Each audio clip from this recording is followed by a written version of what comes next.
Saat banyak investor hanya terfokus kepada Big Four Banks, BMRI, BRI, BNI, dan juga BCA, yang secara kinerjanya sudah merilis laporan keuangan baik BNI dan juga BCA, sementara Mandiri dan juga BRI lagi menunggu untuk rilis yang mungkin ya di minggu ini atau minggu yang akan datang. Yang kita tahu untuk BCA saja yang sudah merilis laporan keuangannya tumbuh memang di kisaran 12%. Tapi melupakan justru salah satu saham perbankan yang boleh dibilang ini ada di second liner, tetapi cukup menarik yang sudah merilis laporan keuangan terbarunya, yaitu NISP, Bank OCBC NISP Tbk, yang kalau kita pantau di 1 tahun terakhir ini memang dia hanya mengalami pertumbuhan 9,35%. Ya, sempat dia naik tinggi kemarin di kisaran bulan Maret yang mencapai 1440, tapi sekarang ada di 1345. Tergolong dia agak sideways ya di 1 tahun terakhir ini. Kalau secara keseluruhan bahkan sejak Juli 2023, artinya sudah kurang lebih 1,5 tahun, sekalipun ada naik turunnya, tapi kalau dilihat dari Juli 2023 dia ada di 1280, sedangkan sekarang ada di 1345, masih tergolong ya dibilang sideways lah seperti itu. Nah, coba kita lihat ya potensi keuntungan yang bisa kita dapatkan di NISP ini jika kita membeli di harga sekarang ini. Coba pertama kita pantau dari segi dividennya. Nah, kalau kita melihat histori pembagian dividen dari NISP ini, maka terpantau di sini terakhir dia membagikan dividen Rp72 per lembar sahamnya, dan di tahun-tahun sebelumnya juga dia membagikan dividen ya di bulan April, dan tahun kemarin di bulan Maret ya. Jadi ada kemungkinan juga tahun ini di bulan Maret jika dia memang membagikan dividen lagi, karena secara data yang ada di sini baru 3 tahun ini memang dia membagikan dividen, tapi sudah rutin ya setidaknya 3 tahun terakhir, dan bahkan bisa Anda lihat ya, dividennya ini mengalami pertumbuhan 3 tahun terakhir ini dari yang hanya Rp22 per lembar saham jadi Rp58 per lembar saham, dan terakhir di tahun 2024 dia membagikan dividen itu sudah Rp72 per lembar saham. Karena memang kenapa ini juga memang ditunjang dengan laba bersihnya yang juga terus meningkat, dan di tahun 2024 juga laba bersihnya meningkat. Nah, ini akan dibagikan di tahun 2025 ini. Jadi jika kita lihat untuk sekarang Rp72 per lembar saham. Sebelum kita hitung, coba kita lihat dulu untuk laba bersihnya. Dia kira-kira meningkat berapa ya? Kalau kita lihat dari laba bersih di sini, di tahun 2023 untuk tahun bukunya ada di 4,091 triliun, sedangkan di tahun 2024 dia laba bersihnya 4,867 triliun. Artinya sobat investor ini mengalami peningkatan hampir 20%. Nah, coba kita hitung dulu untuk potensi dividen yield-nya. Kalau tahun kemarin NISP membagikan Rp72 per lembar saham, maka kalau kita ambil patokan saja ini ya, artinya secara konservatif dia tidak mengalami peningkatan, maka jika dibagi dengan harga sekarang ini di 1.345, Anda bisa lihat dia masih memberikan dividen di kisaran 5,3%. Nah, ini dengan catatan sama dengan tahun kemarin yang secara laba bersihnya bertumbuh di kisaran 17-18%.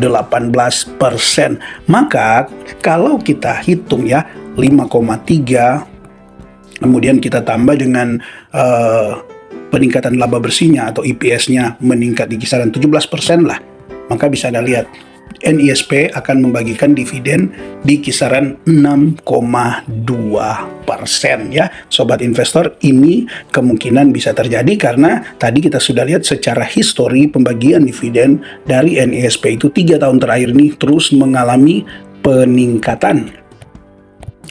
Jadi untuk masuk di NISP sebenarnya di harga sekarang ini cukup menarik ya sobat investor, karena kalau kita juga melihat kan dia secara valuasinya ini cukup menarik. PE ratio-nya ada di 6,34 dan untuk price to book value-nya ada di 0,76 dengan EV to EBITDA-nya ada di 5,54. Ini menjadi valuasi yang sebenarnya cukup menarik untuk bank yang boleh dibilang kan ini ada di second liner. Jadi cukup menarik ya sobat investor untuk NISP dengan kinerja yang terus mengalami peningkatan, dan peningkatannya juga di dibarengi dengan peningkatan dividen yang dibagikan.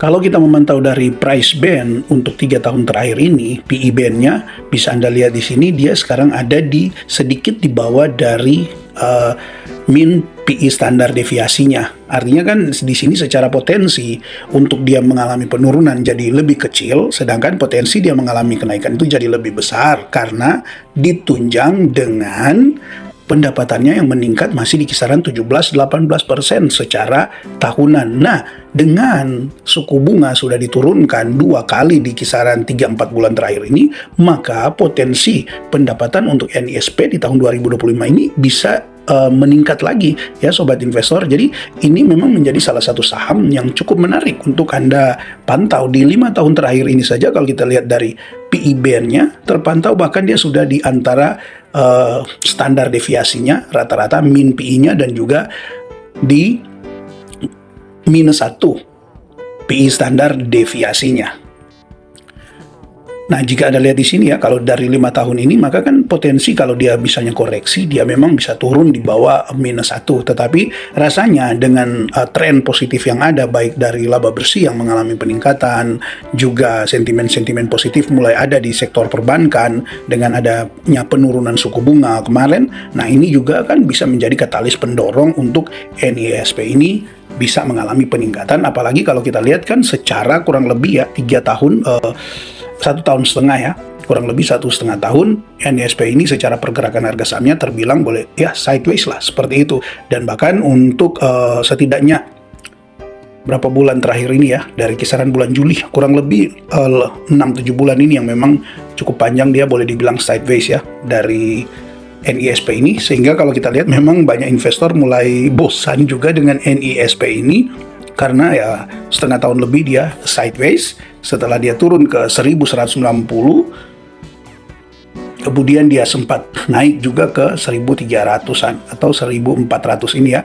Sebenarnya kan ini cukup tinggi juga dia naiknya, tetapi dia turun lagi dan kemudian mulai sideways, dan banyak yang investor yang entah bosan atau apalah di NISP, sehingga terpantau untuk 2 bulan terakhir ya sampai di Desember, belum dapat juga untuk Januari ini, jumlah pemegang saham dari NISP ini terus mengalami penurunan ya.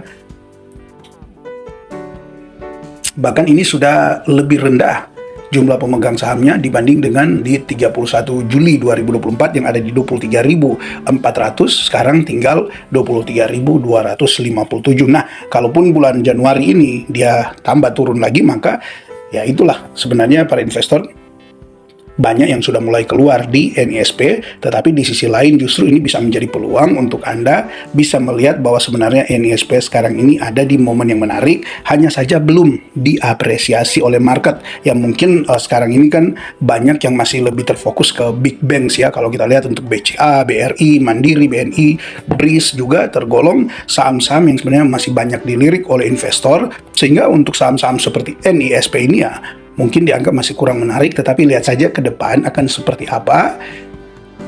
Jika kemudian mulai banyak yang masuk di NISP, maka sebenarnya kan NISP ini sekarang sedang menawarkan return yang cukup menarik. Hanya memang untuk apakah dia langsung akan rebound di 2-3 bulan terakhir ini, apalagi ada momentum pembagian dividen, yaitu tentu kita tidak tahu ya sobat investor. Oke, mungkin ini dulu yang bisa dibahas untuk NISP. Kedepannya bisa diupdate lagi untuk terbarunya di NISP ini. Tetap semangat dan silakan tuliskan komentar Anda jika Anda punya tanggapan berkaitan dengan video ini, dan terima kasih untuk Anda yang terus mendukung channel ini. Salam IHSG Investor, harus selalu gembira.